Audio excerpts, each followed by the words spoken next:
મકર સંક્રાંતિએ 15 થી 20 કિલોમીટરની ઝડપે પવન ફૂંકાવાની આગાહીથી પતંગ રસિકોને થઈ શકે છે જલસા, તો 2 દિવસ બાદ વધશે ઠંડીનું જોર।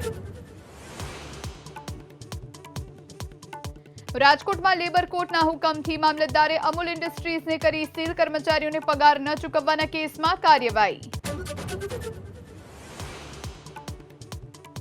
સુરતના ડિંડોલીમાં વ્યવસાયની વર્ચસ્વની લડાઈને લઈ અસામાજિક તત્વો બેફામ, પટેલ ડેરીના કારીગરોને દુકાનમાં ગોંધી તાળું મારી દેવાયું।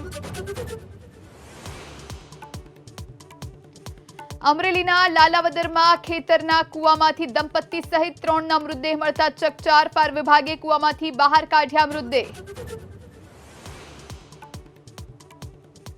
બનાસકાંઠાના કાંકરેજમાં કન્ટેનરમાં દારૂની હેરાફેરીનો એસએમસીએ કર્યો પર્દાફાશ, 63 લાખની કિંમતના દારૂના જથ્થા સાથે ટેન્કર ઝડપ્યું।